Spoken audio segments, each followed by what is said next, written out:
Hey friends, welcome back to season 2 of I'd Like to Unsubscribe. In this season, you're going to hear a lot more of this just amazing conversation between Marissa and I, but also maybe even some interviews, so be on the lookout. But today, we are going to be talking about that paralyzing, in place feeling that you get right after a diagnosis or some trauma or a crisis where the world just keeps spinning, but you're just stuck. Your brain is frozen, your heart is heavy. You feel like you're just falling forward, but you're not sure where you're going to even head. And we're calling this one the I'd Like to Unsubscribe from what the heck was that all about? Because if you ever sat in your car after an appointment with your new forever diagnosis and thought, what now? Like, how do I move forward now? This one is for you. We're diving into that foggy in between space, the shock, the denial, the way your nervous system screams, pause, pause, while your calendar says, keep going, you gotta go. It's confusing, it's lonely, and honestly, it messes with your whole identity. So today we're naming it, we are normalizing it, and we're gently asking, how do we grieve and still move forward? What does healing look like when your brain is in denial and your body is just shutting down? We're bringing you personal stories, as always, honest truths, and practical tools to help you anchor yourself. Not forced optimism, as always, but in real, grounded, actual hope. Because even in this mess, there is still a plan. And I promise it's a good one. What if the life you planned vanished overnight? For Marissa and Britt, it was painful chronic conditions without cures. We lost everything: our health, independence, careers, and even our sense of self. But in the wreckage, we found something unexpected: a chance to rebuild. Welcome to I'd Like to Unsubscribe, the podcast for anyone feeling stuck, lost, traumatized, or just straight up over it. This isn't about surviving illness or trauma. It's about ditching the toxic beliefs holding you back and even daring to dream again. We're bringing real talk, hard-earned wisdom, lots of sarcasm, and practical tools to help you rise. You'll laugh, you'll cry, and you'll remember, even in the darkest moments, hope is still alive.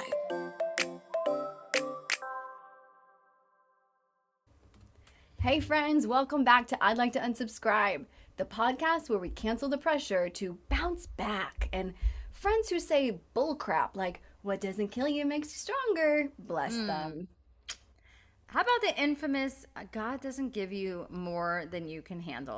It's my That favorite. one, yeah, that one drives me nuts actually, because if God didn't allow more than I could handle, I would never go to God for anything. Like literally, I would take care of it myself. But I digress.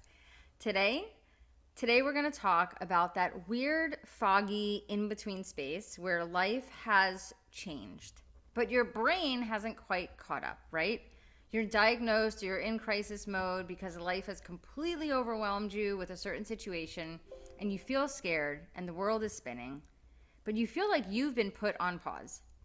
And it's that moment after a diagnosis when everything else is still moving, your job, your kid's crazy schedule, your grocery list, the emails, right? All the extracurricular activities, but you feel frozen in place. You're literally falling forward, but don't know what you're falling into. Oh, yes, and we have all been there. So we are calling this one, I'd Like to Unsubscribe from what in the hell was that all about? Because, okay, so I really love comedies because God knows you need some humor in this life. And I love the movie Black Sheep with Chris Farley. So I'm super dating myself here. But if you have not seen it before, you need to go. Like, this is your homework. And if you remember it, because you're old like me, this main character is tasked with campaigning for his brother. And he's all like, he's super jazzed and he's excited. He stands on top of this mountain, and with this look of deep purpose in his eyes, he puts his fist up in the air and says, every vote matters. And then he falls down the entire mountain.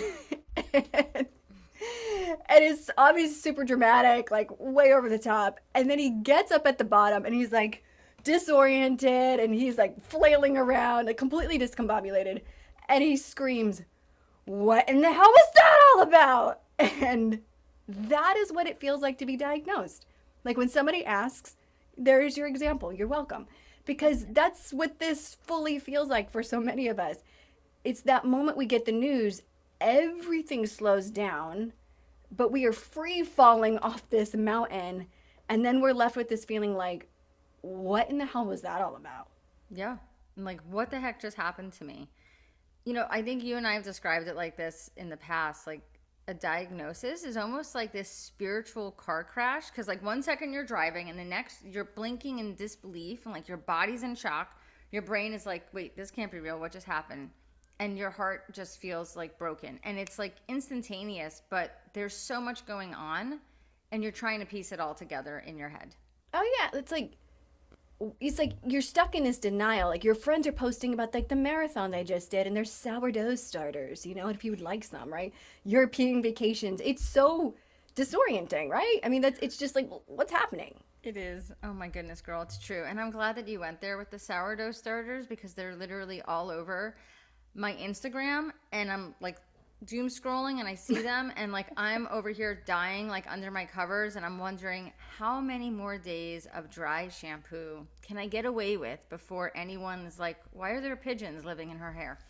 But anyway, back to the disorienting part. There's no better or more accurate way to actually say it. So I'm also going to give you some proof because that's what we like to do here. But Britt and I found some studies, and there's actually some research by the NIH, National Institutes of Health. And it said that up to 50% of people experience symptoms of depression and dissociating in those first 6 months after a life-altering diagnosis. Your brain literally cannot file away this new reality, so it just keeps looping and looping, and you freeze. Like this actually happens. Like you're not imagining this. And spiritually, right? Like your body's doing this, but it's what we call the dark night of the soul. Like this is it. Like you're doubting everything, and not everything includes God, hope, and again, like we always do here, your permission card, that's okay because you are entirely human. So it is okay that you're there. Absolutely. Yeah. Like we are very open about like you need to go through all of those emotions and thoughts. Like it's okay. The last thing that we need to add on is like shame in that moment of like all the things that we're actually thinking our brain is trying to process.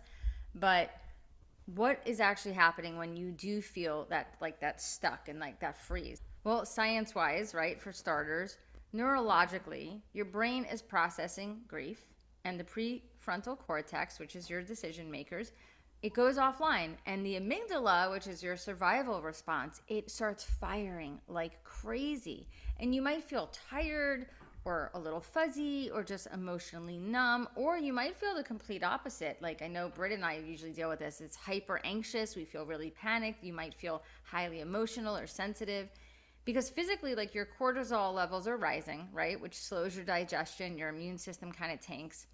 But you're not imagining any of these feelings either. Like I also want you to understand that this is actually neuroscience, and this is how your body starts processing all of this information and this life change that you just received. Oh yeah. And y'all, if I'm in complete like honesty here, I'm in a kind of hyper, sensitive phase right now with some of the things that I've been processing through. So yeah, like your body goes through that. There feels like there's danger around every corner. And so like let's talk about that. Why do we feel like that? Why does this sudden change feel like a betrayal? Why does it almost feel like offensive? Like when someone says, and maybe this diagnosis is an invitation. And they're not entirely incorrect, but that's not what it feels like when your world is falling apart. It feels like a robbery. Like somebody has yanked the rug out and now you're supposed to be like so excited that there's hardwood underneath it. Like, you're on, Fixer Upper. Like that's not how this really works.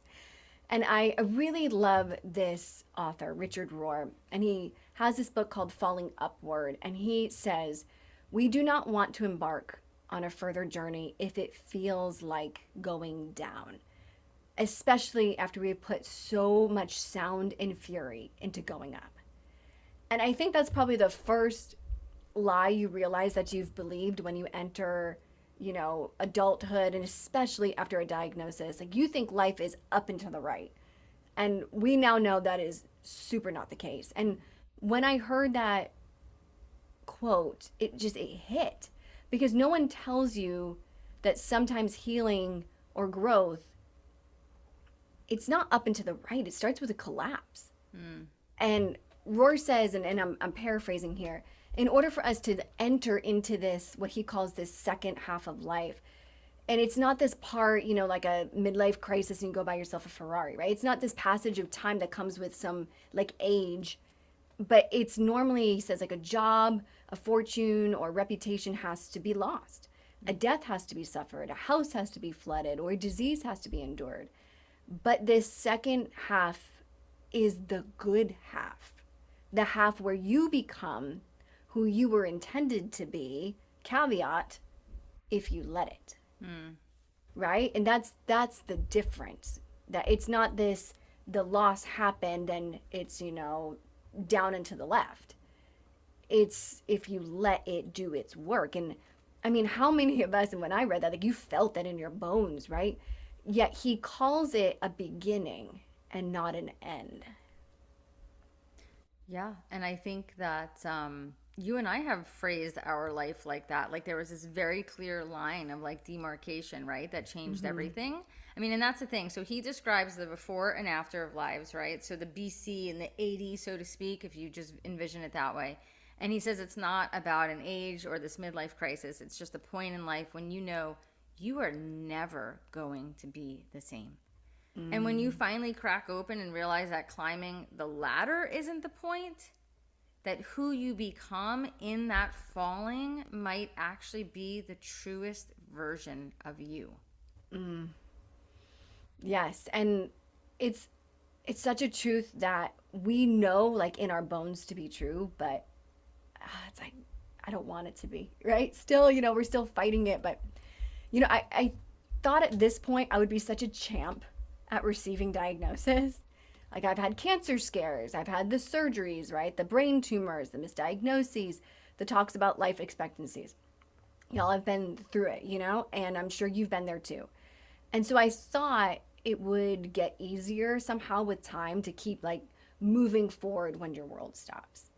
But in truth, like, here I am again, like, after so much money, like castles and European vacation levels of money, like the vacations we could have taken with the amount of money we have spent on doctors and supplements. It's enraging. And honestly, a decade of more doctors and specialists than I could possibly even recall. And so much testing and blood work, like, no joke, every 10 days. I literally paused, like, we paused today so I could go get blood work. Like, this is my life. There is finally an answer to why I feel the way I do. And I thought it was Hashimoto's. That's what we've been blaming it on. But as some of you know, we've been doing some more testing. And a few weeks ago, I was diagnosed with multi-system autoimmunity. And I didn't even really know. And I'm in the world, so I was like, come again? Tell me that again. But it basically means that my body is attacking many things at once. It's attacking my brain. It's attacking my central nervous system. It's attacking my joints and muscles and my adrenals. And that doctor's appointment was so validating and so freaking terrifying. Like, my brain was simultaneously screaming, like, yes, I know it. And then, like, oh, shit. Like, it's that sinking feeling of understanding this is not going to be an easy road to remission. And I was really stunned, and I still am. I totally am. And, like, girl, like, most what we do in our conversations lately starts with, like, I'm sorry. What? I'm sorry. My brain isn't working right now. What did you say? Did I say something? Like, that's, like, how we're speaking to each other right now. So I'm not even sure how I'm even speaking words, but you're welcome. And I truly don't really feel like I am yet tethered to the earth, even right now. But I'm here and I'm on this podcast and I'm doing it because some really beautiful and wise person once told me, when you don't know what to do next, you go back to the last thing you know what was right. And that statement has been, I should get a tattoo of it because it has been an anchor for me to keep doing the last thing you knew to do until the next thing shows up. And it will, because that's how life works. The next thing does come, the answer appears, the sign ultimately comes, because that's just how it works out. And so doing this podcast was the last thing I remember God showing me to do. Like it was as clear as day. Like, this is the one thing that I know is for me. And so maybe he gave me it because he knew this was coming and he knew how untethering it would be. But you anchor yourself in the places you know to be true when everything else feels surreal. And I remember saying in this interview recently that I hate my diagnosis, but I love the person that I have become, the one with more margin and who values peace and joy over efficiency, the one who has no more stones to throw with judgment. And I truly meant that, and I truly do mean that, because, and not in some like pretty bow on a painful story kind of a way. Like, I won't feed you that bull crap. You guys are smarter than that. But in this like deep cellular way, I now live with way more margin, and I fight less to prove myself, and I fight for joy now, and I know and feel loved, and not for what I have accomplished or will accomplish, but who I am, like as I am. And you know, as we've promised, like, I'll never feed you bullcrap. I genuinely hate this diagnosis, like loathe entirely. Y'all, I hate it for all of us. Like, here's like, I hate this for all of us. Like, this is awful. I have no clue, honestly, if it will even take my life one day. And that's a lot to like take in. But I know this. I'm a better human and a better lover of life because of it. And I don't think I could have become this version of myself without it. Yeah, so that line you just shared, Britt, the I fight for joy. Like, I think that that's the mantra of this entire episode, because I think those that are listening to you say that, like myself included, who've had life turn everything upside down, like, you realize all the little annoyances and like things you thought were these major deals, like before your diagnosis, maybe when you were young, like they literally do not matter in the grand scheme of things. And you only realize that like once you're sort of struck with very heavy, like overwhelming things in life, right? Like, yeah, you finally get this perspective. But we do, like, we want joy now. Like, I want joy now. Like, that is the goal of every single day at this point. But see, like, illness causes you to grow up, and it causes you to grow in a way that I think not many other life scenarios cause you to grow in this manner. I think it's actually very unique, because there is so much hard. And that is just the fact of being ill, right? So you have to look for these like slivers of joy each and every day, because otherwise I do believe like you will get sucked into the undertow that is just living with a chronic illness diagnosis. Yeah. You know, in those early years when I was diagnosed, I felt like I was on this hamster wheel and I was just trying to keep my head above water, really. My whole like focus in those early years when I was younger and didn't have a lot of experience and time, but I felt terrible. All I thought about every day was surviving. Now, my health was horrific at this point. My goal of every day was to basically, Marissa, keep yourself alive And I was stuck in that survival mode 24/7. And because illness infiltrates every nook and cranny in our life, like you do go into that survival mode. Like I'm not unique. This is just what happens, especially in the beginning. But I promise you, if you are in those early years right now, and as you get further along into this second part of life, as Richard Rohr says, like something really interesting happens. And I talked about this, I think, in the first or second episode. I use this analogy. So like lupus and disease, like so many like diagnoses that were thrown at me in those first few years, and it was a long laundry list. I felt like it was the driver of my everyday life, okay? And it was like in the front seat with me and like screaming at me like every day, like turn left here and brake and you can't do that, make a right, like what are you doing, right? It's like that's what it felt like. It controlled every single action that I took. And I think it was because one, my symptoms were wild and they were completely out of control and they literally dictated every single part of my day. But now, after so many years of enduring and growth and resilience and so much work between treatments and supplements and healing in different ways, like it's still there, but it's in the trunk now. Okay. I still have lupus. Like I still have the lupus diagnosis, but it's not driving me. It's not in it's not in that seat next to me. Right. I've actually figured out, and it's only through a time and growth element, and thank God for those things. But I've made room for other passengers to go on the ride with me. And those now are things like joy and rest and giving boundaries to people and things in my life and pruning and being still. That was a really hard one for me. Just love and friendship.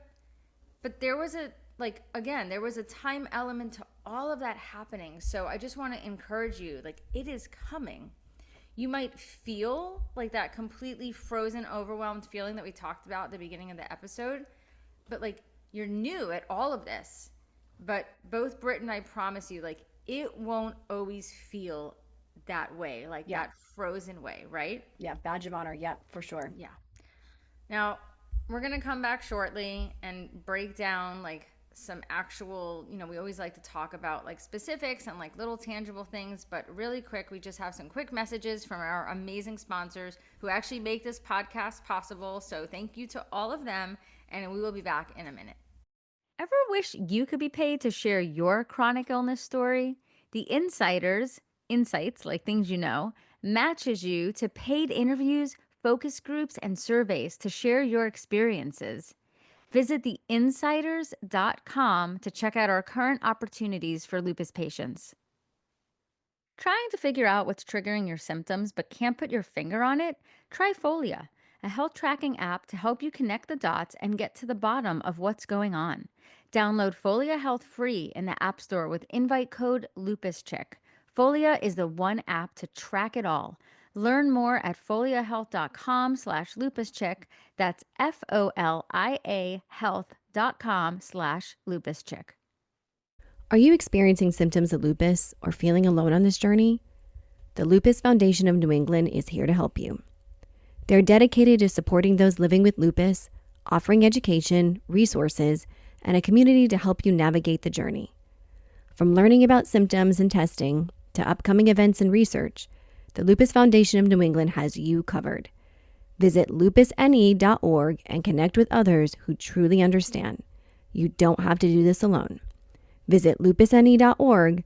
That's lupusne.org today. Okay, y'all, thanks. Welcome back. So we want to talk about this part of the process, this space between, I cannot believe this is happening to me, and okay, now what?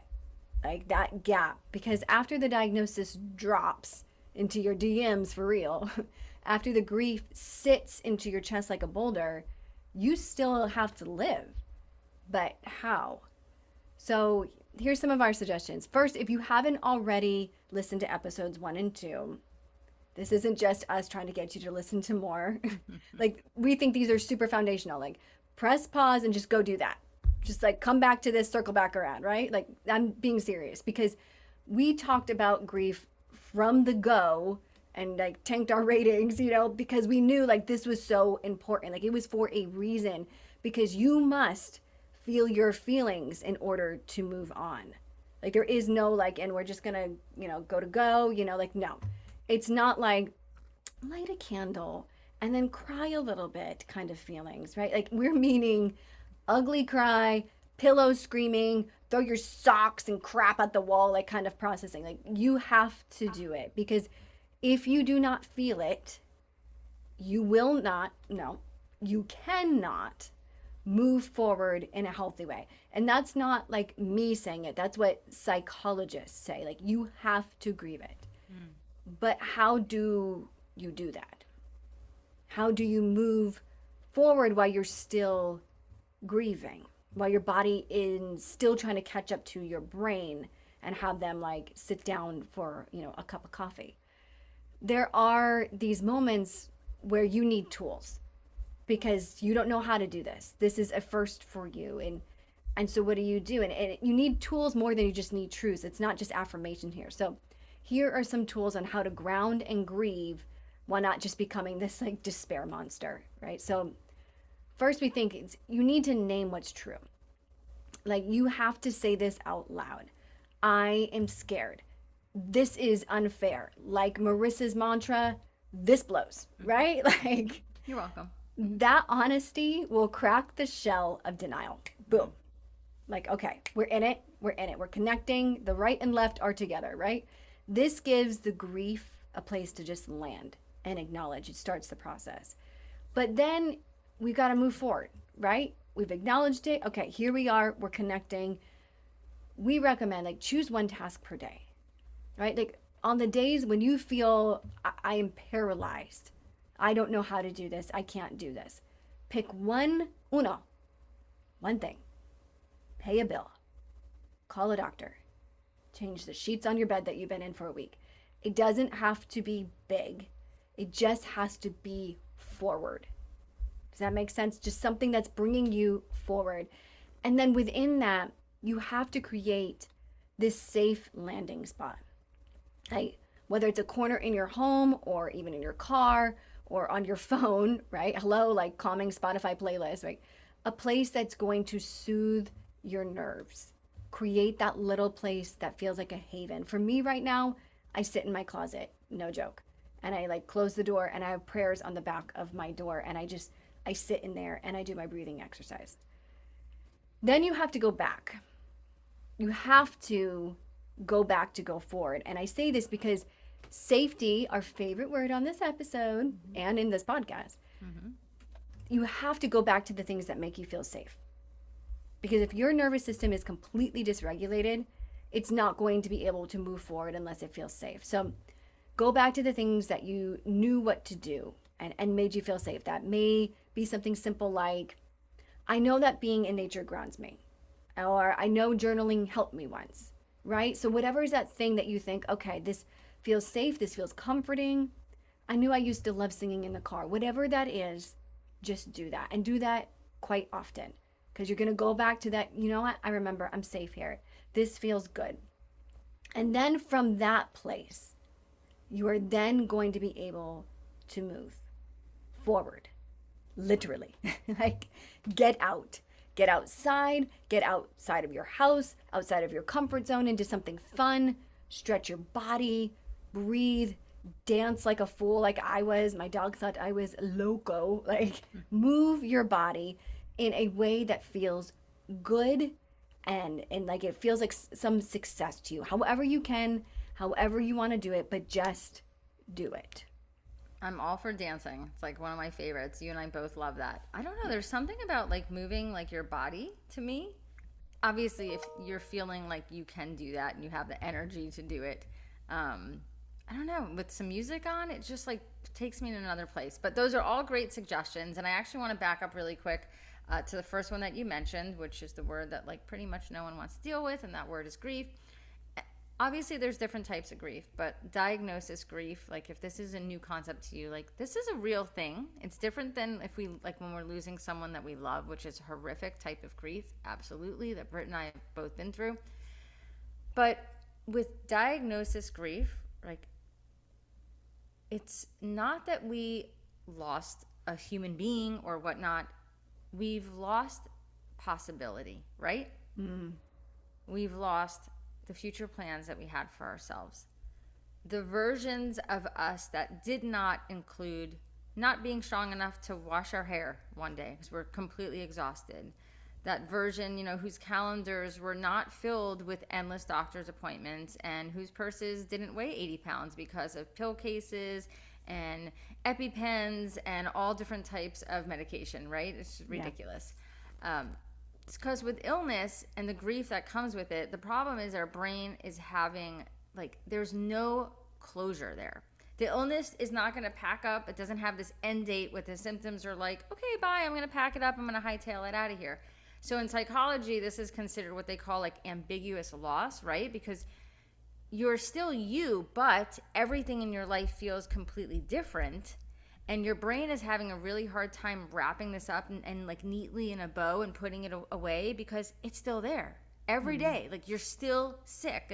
Your diagnosis has not magically disappeared. So if you're like me and you suddenly break down out of nowhere when you've been holding it together for a really long time and you're in the shampoo aisle at CVS, this is not a random breakdown, even though it probably feels like a random breakdown. But it's actually your brain and body just screaming. It's trying to catch up with everything that you have been experiencing. So yeah. I just want to encourage you, if you haven't fully allowed yourself to grieve, like Britt said, definitely go back and listen to the beginning episodes because it really is crucial when you're living with diagnosis or trauma. In addition to all the other suggestions that Britt had, which are solid. But I feel like we always try to combine our stories with real life experiences and then actual come things that you can do to implement these things into your life. And I think if you come into this episode at episode 4 or come into this podcast, at episode 4 or episode 7, you can take part in those things that we talk about, and I do believe that they will give you some level of healing and relief, but I don't think that you will ever be able to experience those things fully if you have never gotten through the grieving part of it all. Yes. Fact. 100% fact on that. Because here's what we're learning in our messy middles. Grief and forward motion can exist at the same time. We think we just want to get to forward motion, and so we want to bypass grief. But we can't, as we've learned. But they can exist at the same time. You don't have to pick one. It's not well, I have to stop this because I need to grieve. No, you have to go forward with both. You can sob in the morning and then send the email in the afternoon. You can rage text your bestie and then reheat soup for dinner and absolutely call that a win. You can hold the hands of both. And whatever, somewhere along the line, we started to believe this lie that you can only hold the hands of one. No, you hold both. And the attempt of life is to try to hold them with the same amount of pressure so that they don't overwhelm us, right? Too much joy or too much pain, right? We hold them together. And so going back doesn't mean that you're going backward. It's not this oh, if I go here, no, it means you're returning to a known good, something that's safe and steady, while everything else just feels like a local banana sandwich. That's chaos, right? Our bodies have to have that. They need that in order to move forward. They need to feel anchored in something safe in order to face the change and the unknown. They need routine, they need comfort, they need familiar, and then we can move forward.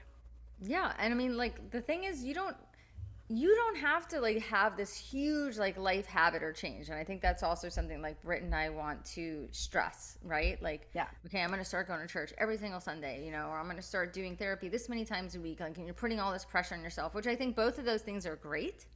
But sometimes it could be something way smaller.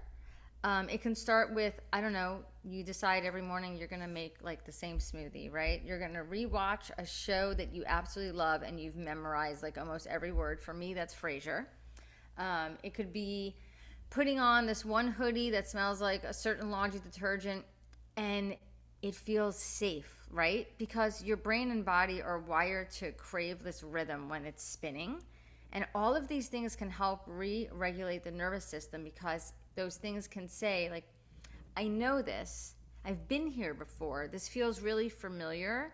Like, I've survived through this part. Like, there's something really bizarre, and I don't know why, but I think I had like this safety in my grandmother's home when I was younger and I was first diagnosed, and I was bedbound basically for like years. And we only had a couple channels, and like Frasier would come on, and I just remember being in my bed and feeling like I always felt very safe in that home. And when I feel all out of sorts and life feels just like it is spiraling out of control, when I tell you I will literally come home and dim the lights and put on like a big oversized sweatshirt hoodie and crank the air down and watch Frasier, and I feel like I'm sort of back in this little tucked in safe spot, and my brain needs that. Like, we all need that at times. See, because like when you have been traumatized by being told, hey, you're forever sick now with no cure, by the way, like, guess what? Like, that window of tolerance, it decreases after that conversation. And this and every other trauma like we experience, like this window of tolerance concept essentially means that even little things that happen, it feels like way too much. And the reason why is because your nervous system is so totally dysregulated. So you lose a sock in the dryer when you know you put 2 in that washing machine, and now there is only 1, right, Britt? Yeah. And you're suddenly like absolutely hysterical. Guess what? It is not the sock that has sent you over the edge. That's his shirt. It's not the sock. It is not the sock. It is the freaking everything that's going on, right? Like, the sock is just the straw that broke the camel's back. So these little rituals that Britt's talking about, like, they're not pointless, I promise you. They're actually like anchoring you. And you need that. So when everything else feels like it's falling apart, do something that feels really familiar, that can give your nervous system the calm that it needs to face all the crazy that's going on around you, right?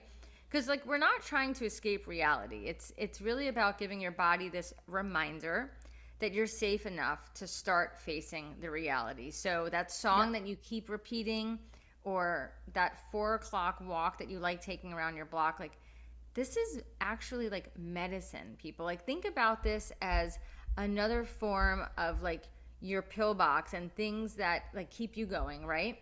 So if you're stuck and you don't know what to do, like, don't force yourself to like leap ahead into these wild changes, but just go back, like Britt said, to the last thing that you know is good, revisit it, sit there for a minute, let your nervous system settle down, let that stillness like give you enough footing to eventually take that next step forward. Like, even if it's literally only like an inch, it's okay. Yeah. Now, and it's so important to anchor yourself. And for Marissa and I, like, we do that often with our faith. And for us, you know, in the Bible, there's Jeremiah 29:11.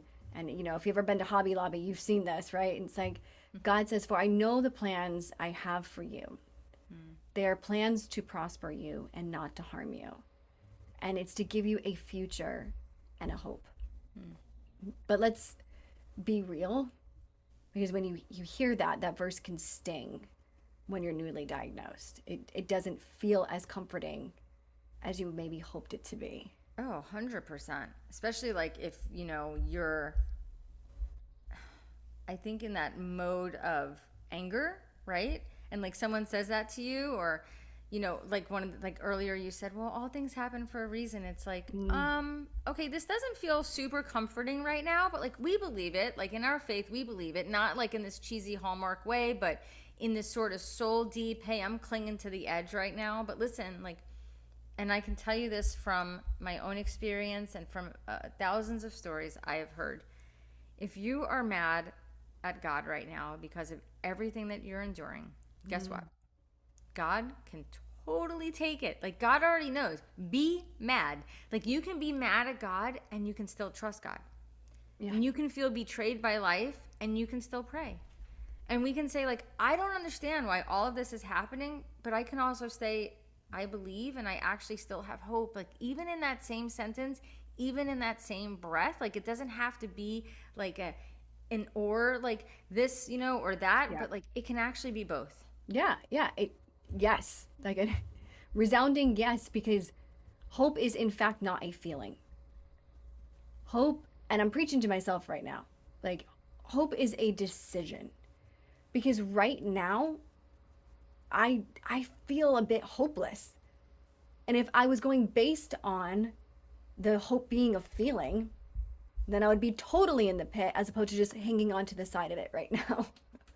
Like, I have decided that I am going to have hope. And sometimes it's one we have to make every day for a while. And for me, it's going to be like today, I am choosing to believe that there is a future and a hope for me. So when I'm taking the medicines and the new supplements and they feel terrifying and they're not working out well, I will have hope that there is more and it is good. And I'm in the second half of a good life. And that's a decision and not a feeling. Yeah. And it is a decision that you're going to remake over and over and over again in order to move forward. And if you're listening to this and you feel like you're falling forward or standing still while life keeps going around you, like, we see you, like, we are with you in that moment. Yeah, you are not broken. We're not broken, y'all. We're just grieving and healing. Right? And so that takes time and that's okay. Yeah. I mean, I think honestly, like, when I think about healing, I think that this will be a journey that is for all of us. Like, it's going to be the rest of our life. Like, I don't think, I'm going to hit like a certain day or age where I'm like, okay, everything in my life is great now, right? Yeah. This is a forever like process, and at least in my mind, like, and it's being willing to, again, like, you will take small steps for the rest of your life. And like Richard says, good old Richard Rohr, that second half of life, I think, can be something so beautiful. And I would not, like, as much like you said, Britt, I hate this diagnosis. I love what it has refined in me over the past 20 years, though. Like, that I am appreciative of. So I just wanted to encourage you, if you're here listening, just go back to that last good thing. Sit there, breathe there, wait for the next right step. It will come. You are not behind. I think that's something that's really important to know. You're not behind. Like, we're not comparing ourselves to where someone's at. You are not failing, and you are going to be rebuilt. You are actually becoming. And keep reminding yourself of that. And there is a plan for your life. Yeah, and it's a good one, y'all. It's a good one. So until next time, grieve, wrap yourself in a cozy blanket, breathe, and then move forward. We are rooting for you, even if you're falling forward. We love you, tribe. Love See you you next guys. time. Bye.